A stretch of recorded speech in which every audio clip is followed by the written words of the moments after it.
So far up there.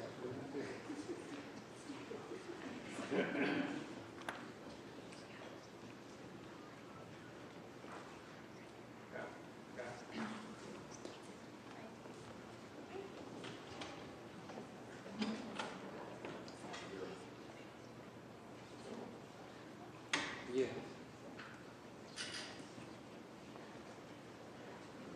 And Charles President Biden has been told by Republicans in the House that he needs to give them some more specifics about how he would spend a fresh $61+ billion for Ukraine. But those specifics kind of hard to come by in the Oval Office earlier.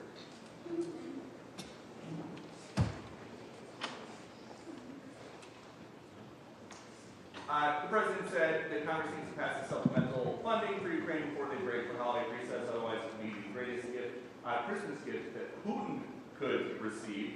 U.S. funding so far, though, has led to a stalemate, but Zelenskyy does say that he thinks Ukrainian forces, with the help of U.S. funding, have been starting to chip away recently at the Russian military.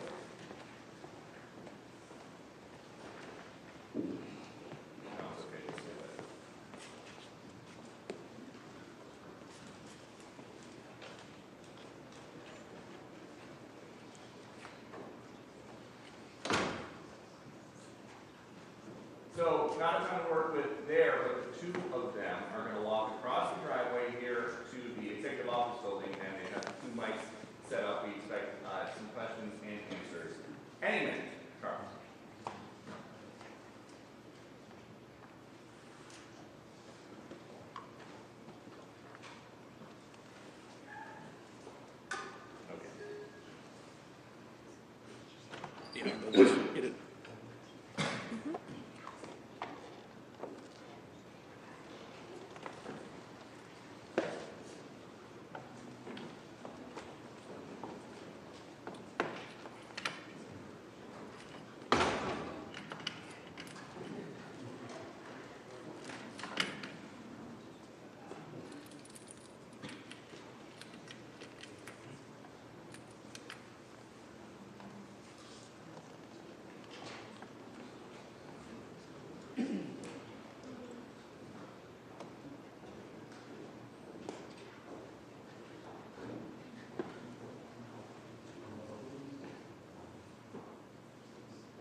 Fuck that one. Huh? Might work it in.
Distinguished guests, please silence your cell phones and take your seats. This is your 2-minute warning.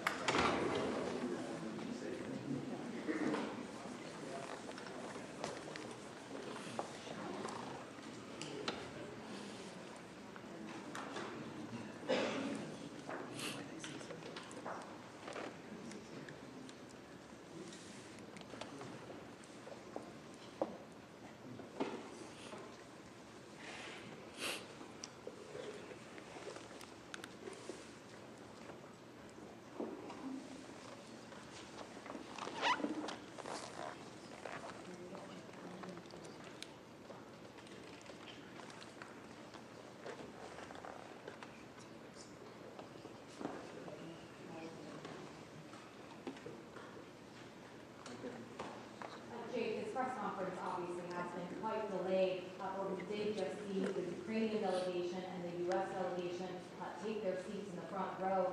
Secretary Blinken, Secretary Austin, other senior officials are now in the room, so we should be seeing President Biden and President Zelenskyy enter the room any moment now. I think White House officials and U.S. officials have made the point that this visit is about so much more than the issue of U.S. funding for Ukraine, which clearly on Capitol Hill right now stands at an impasse.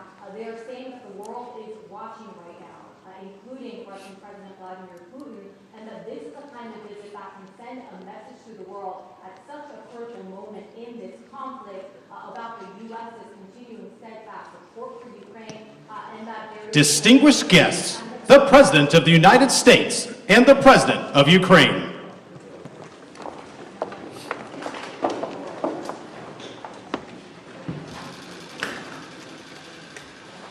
Please, have a seat. President Zelenskyy, it's an honor to welcome you back to the White House. When President Putin launched his brutal total invasion of Ukraine in February of 2022, and Russian tanks rolled over the border toward Kyiv, there were those who thought Ukraine wouldn't survive for a month. So no one should forget that for you to be here today, again today, nearly 2 years later, and for Ukraine to stand strong and free is an enormous victory already. Putin has failed in his effort to subjugate Ukraine. The brave people of Ukraine have defied Putin's will at every turn, backed by the strong and unwavering support of the United States and our allies and partners of more than 50 nations in Europe and the Indo-Pacific. And Ukraine will emerge from this war proud, free, and firmly rooted in the West unless we walk away. The American people can be and should be incredibly proud of the part they played in supporting Ukraine's success. We'll continue to supply Ukraine with critical weapons and equipment as long as we can, including $200 million I just approved today in a critical needed equipment, additional air defense interceptors, artillery, and ammunition. But without supplemental funding, we're rapidly coming to an end of our ability to help Ukraine respond to the urgent operational demands that it has. Putin is banking on the United States failing to deliver for Ukraine. We must prove him wrong. The United States and Congress must, as I asked last week, it's stunning that we've gotten to this point. You know, we need to fully appreciate how it's wrong, how this is being viewed around the world and being used by Russia. Russian loyalists in Moscow celebrated when Republicans voted to block Ukraine aid last week. The host of a Kremlin-run show literally said, and I quote, "Well done, Republicans. That's good for us," end of quote. Let me say that again. This host of a Kremlin-run show said, "Well done, Republicans. That's good for us." That's a Russian speaking. If you're being celebrated by Russian propagandists, it might be time to rethink what you're doing. History will judge harshly those who turn their back on freedom's cause. Today, Ukraine's freedom is on the line, but if we don't stop Putin, it will endanger the freedom of everyone almost everywhere. Putin will keep going, and would-be aggressors everywhere will be emboldened to try to take what they can by force. Mr. President, I'll not walk away from Ukraine, and neither will the American people. A clear bipartisan majority of people across the United States and in Congress support your country. They understand, as I do, that Ukraine's success and its ability to deter aggression in the future are vital to security for the world at large. And I have repeatedly made clear from our first day in office, we also need Ukraine to make changes to fix the broken immigration system here. We also need Congress to make the changes to fix the broken immigration system here at home. My team is working with Senate Democrats and Republicans to try to find a bipartisan compromise, both in terms of changes in policy and provide the resources we need to secure the border. Compromise is how democracy works, and I'm ready and offered compromise already. Holding Ukraine funding hostage in the attempt to force through an extreme Republican partisan agenda on the border is not how it works. We need real solutions. I also asked Congress for funding for Israel to take on Hamas and confront multiple other threats backed by Iran in the wake of the October 7th assault. National Security Advisor Sullivan will travel to the region this week and meet with the Israeli War Cabinet, as I have met with, to emphasize our commitment to Israel, as well as the need to protect civilian life and ensure more humanitarian assistance flows and reaches into Gaza for Palestinian civilians. Secretary Austin will also travel to the region this week to step up the international efforts to protect the free flow of commerce through the Red Sea. The entire world is watching what we do, so let's show them who we are.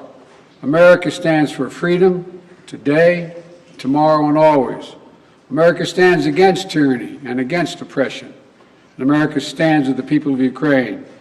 Thank you again for being here today, Mr. President, and thank you for everything Ukraine is doing to hold the line for liberty in the world. The floor is yours, Mr. President. Thank you so much. Thank you very much, Mr. President, dear journalists. I'm glad to be here and personally thank you and tell you how Ukraine values what we've achieved together, defending life and freedom. In Ukraine, we are fighting for our country and freedom, and also in Europe, we say for our freedom and yours.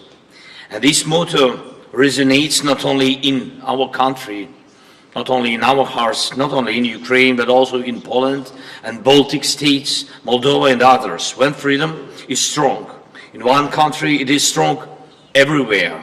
When it burns in one soul, it presents its merits to others. Ukrainians have twice led revolutions this century, defending freedom. For nearly 2 years, we have been in a full-scale war, the biggest since World War II, fighting for freedom. We stand firm, no matter what Putin tries. He hasn't won any victories. Thanks to Ukraine's success in defense, other European nations are safe from the Russian aggression, unlike in the past. Ukraine can now tackle the Russian dictatorship, so our children and other nations won't have to shed their blood and sacrifice lives defending against Russian aggression. We've already made significant progress. We've shown that our courage and partnership are stronger than any Russian hostility. And we've freed 50% of the territories Russia occupied after February 24th. And we won the Black Sea and are reviving our economy. Thanks to maritime exports, Ukraine's 5% economic growth this year proves our effective partnership. And we've shown no Russian missiles can overthrow the powerful American Patriot systems. Thank you very much. And even during war, we are reforming our country and strengthening our institutions. Today, President Biden and I discussed how to increase our strength for next year. First, air defense and destroying Russian logistics on Ukraine's land. Mr. President, thank you very much for your supporting us.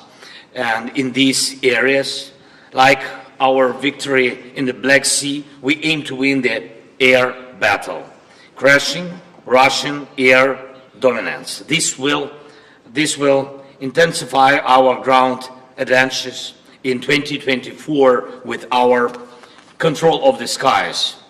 Who controls the skies controls the war's duration. And today I would like to thank, of course, for yet another significant defense package with our defenders value very much. Second, yesterday I met with American defense company leaders.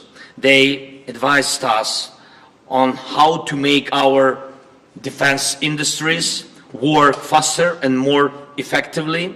Thank you, President Biden, for this important initiative. We started with you. Together, Ukraine and America can strengthen democracy's arsenal. And this is vital for other free nations and the US, as it involves your companies, technologies, and technology advancement and job creation. And it is important to know that 2/3 of American support for Ukraine remains and works in the United States. Third, I informed Mr. President that Ukraine has fulfilled all the recommendations of the European Commission regarding the preparation for a decision to start negotiations on Ukraine's accession to the EU. And we constantly communicate with European leaders about our joint steps, sanctions, and political efforts to pressure Russia.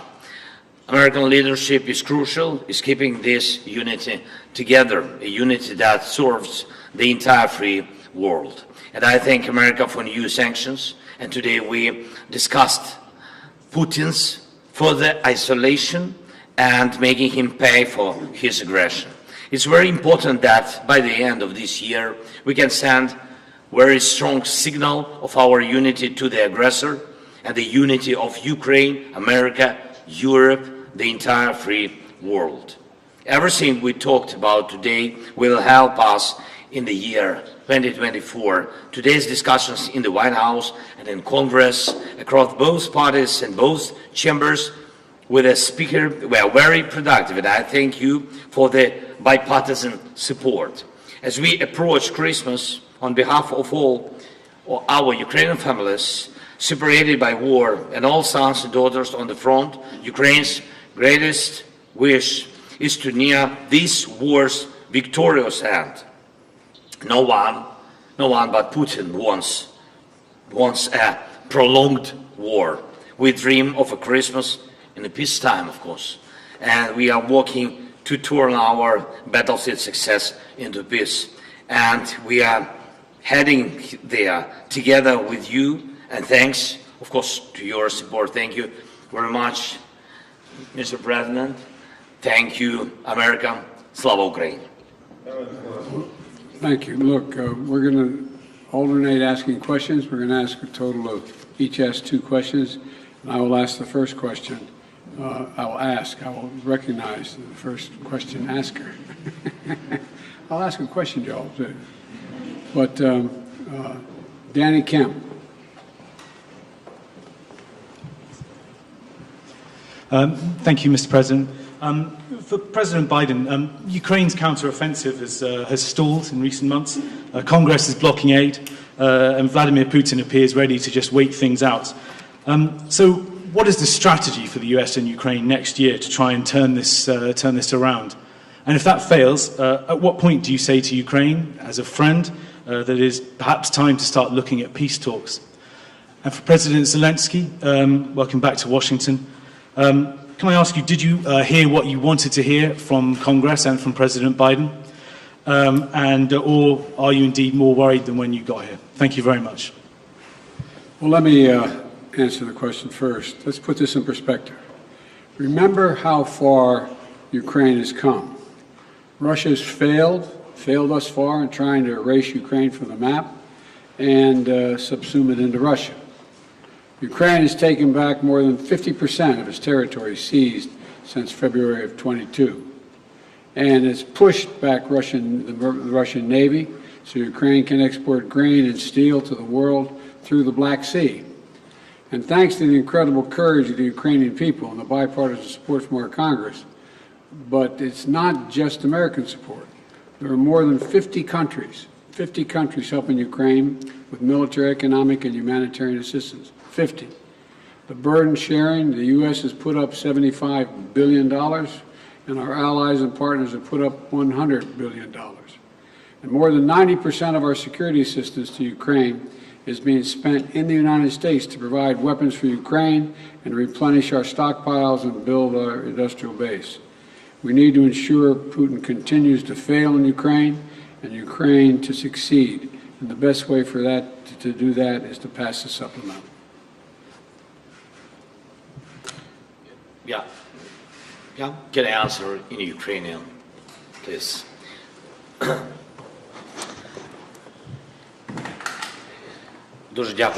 Thank you. First of all, I would like to add to the words of Mr. President Biden about successes. I think that these were not easy successes. Nonetheless, they were quite serious. They were serious steps forward. Indeed, we gained victory on the sea. We destroyed ships of the Russian Federation. We threw the remnants of their fleet to Russian territorial waters. Yeah, they have something in the Black Sea, in the vicinity of our temporarily occupied Crimea, but we are going to proceed this activity. Our guys destroyed 20,000 of Wagner mercenaries. These are serious terrorists who were massing everywhere on African continent, in Syria, in Ukraine. There were a lot of mass. And nucleus of this terroristic organization is not existing anymore. Yes, we had a lot of problems, but nonetheless we were able to do this. Moreover, Russia were not able to seize any part of our territory, any village, any town. I'm not talking about large cities, and we are going to proceed with this. It is good without saying that we have objective, we have a clear plan, but if you allow me, I am not able to tell you in public on the details of 2024 operations. If I heard what I want, I heard a lot. Surely I told what I wanted to. I feel and experience the support from President Biden administration, from senators. Вони були більш ніж позитивні, але ми знаємо, що є слова, а є конкретний результат. Ми будемо count on the great result. Therefore, we will count on particular result. Thank you. Your turn to ask a question. Sorry. Телеканал Інтер, будь ласка. Inter, please. Oh, thank you for taking my question. Dmitry Anopchenko, Ukrainian television US correspondent. Many Republican voices doubt the ability of Ukraine to win the war. Senator once recently even told that Ukraine need to cede some territories to stop fighting. Pane Volodymyre, to be very honest, have you even considered such a step to cede the territories to stop fighting? And Mr. Biden, could you please clarify the policy of your administration, the strategy of your administration on Ukraine? Is it about helping the country to defend itself or to win the war? Because it's obviously such a difference. I will begin. Okay. Ваше запитання до мене, чи готові ми віддати території, я так розумію? Your question is, if we are ready to give up our territories? Слухайте, Питання не тільки в наших словах чи в думках. Питання в тому, на що ми готові, на що ні. Як може Україна просто віддати свої території? Тобто це абсолютно божевілля. Якщо чесно, дуже часто згадуємо Бога, це точно не по-християнськи. Там живуть наші люди, там живуть сім'ї, там діти. І все це частина суспільства українського. Але ми говоримо про живих людей. Їх над ними знущаються, їх гвалтують, їх вбивали. І ми це прекрасно знаємо. І тим голосам, які пропонують віддати наші території, як віддати своїх людей, питання ж не тільки в землі, питання в живих людях, в їх судьбах, в історіях їх, питання в цих сім'ях і в дітях. Віддати територію, віддати дітей. Ну нехай ті голоси. Я не знаю, хто про це говорить. У мене до них одне питання, чи готові вони віддати своїх дітей в руки терористам? Думаю, що ні.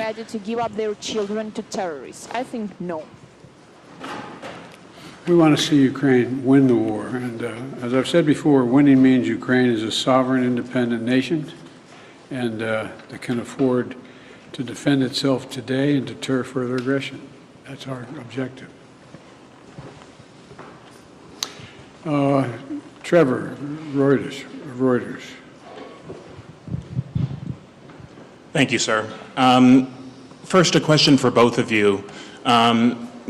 Given the Republican skepticism of the Ukraine effort, do you worry that a second term for President Trump would be the end of an independent Ukraine? That's for both of you. And then for you, President Biden, just an update, if you could, on the situation in Gaza, on the reports that Israel has begun flooding Hamas tunnels, and just the offensive in southern Gaza generally. How long do you think that operation should last? Thank you. First of all, with regard to political support for Ukraine, there is a strong bipartisan political support for Ukraine. Small number of Republicans who don't want to support Ukraine, but they don't speak for the majority, even the Republicans, in my view. We're in negotiations to get funding we need, not to promise, not making promises, but hopeful we can get there. I think we can. And you're right, the world's watching what we do. Would just send a horrible message to an aggressor and allies if we walked away at this time, and it would hurt our national security. Do you want me to answer the other question as well? With regard to, say it again? Sorry, so the question was just if you could talk a little bit about the Gaza operation, Israel flooding Hamas tunnels, and if you've had conversations with Bibi Netanyahu about how long that operation should last. Well, I have had conversations with Bibi Netanyahu, and I want to make sure that we don't forget what we're doing here. We have to support Israel because they're an independent nation that's being, I mean, the brutality, the inhumanity, the way in which Hamas treated the Israelis, and I mean, raping and burning and beheading. I mean, it's just beyond comparison, and to anything else that I've seen since I've been here, and I've been around for a long time. But I think that we have made it clear to the Israelis, and they're aware, that the safety of innocent Palestinians is still of great concern. And so the actions they're taking must be consistent with attempting to do everything possible to prevent innocent Palestinian civilians from being hurt, murdered, killed, lost, etc. And look, it doesn't lessen their responsibility going after Hamas to innocent Palestinians and Hamas. Look, we have a responsibility to protect citizens and ensure they have access to humanitarian assistance. That's why I've worked so hard with our Arab friends as well as the Israelis to get humanitarian assistance into Israel, literally getting up to 140 trucks loaded with gear, loaded with food, loaded with everything that is needed by the Palestinians, including fuel. So, you know, Israel has stated its intent to fulfill these responsibilities. It's very difficult. With regard to the flooding of the tunnels, I'm not at liberty, well, there is assertions being made that there's quite sure there are no hostages in any of these tunnels, but I don't know that for a fact. I do know that, though, every civilian death is an absolute tragedy, and Israel stated its intent, as I said, to match its words with its intent with actions. That's what I was talking about today.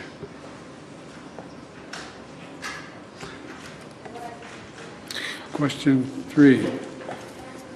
I guess I asked that. No, I just asked that. It's your turn. Your turn. Якщо відповідаючи на ваше запитання, So, дуже addressing your я question сьогодні very дуже багато quickly, говорив з I've представниками been talking a lot with обох партій, representatives of both parties. і демократи, і республіканці Both запевнили Democrats нас and в повній Republicans підтримці. proved Вже ж подивимось, але до цього ми завжди вірили у підтримку нашого стратегічного партнера Сполучених Штатів. Будемо вважати, що так воно все і продовжиться. І Україна не залишиться наодинці просто проти такого автократичного терориста, як Російська Федерація. Укрінформ. Так, будь ласка. Thank you so much. My name is Yaroslav Dovopol, Ukrinform News Agency, Ukraine. Next summer, the United States will host an anniversary NATO summit in Washington, D.C., which raises a lot of hope, especially for Ukraine. President Zelenskyy, what does the Ukrainian side expect from this summit? And do you hope to hear direct invitation for Ukraine to join the alliance? And President Biden, under what conditions is the United States ready to support the initiative of inviting Ukraine to be member of NATO? Thank you.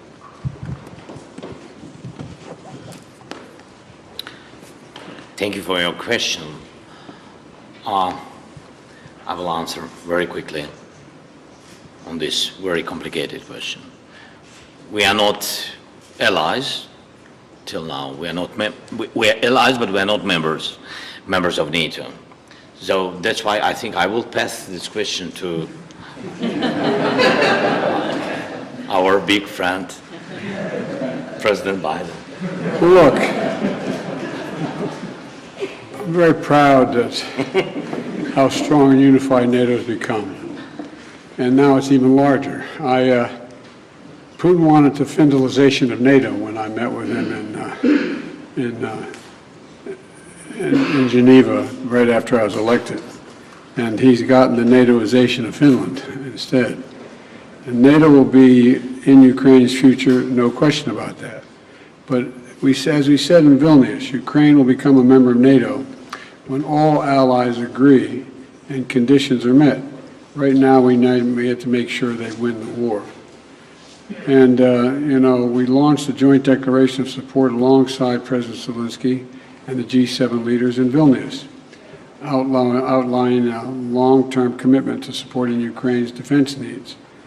We also hosted a defense industry conference last week here in D.C. to get that critical work done. So it's a step at a time. Thank you all very, very much. This concludes thank you, everybody. Thank you, everyone. This concludes the press conference. Thanks, everybody. Thanks, everybody. Distinguished guests, please remain in your seats while the principals depart.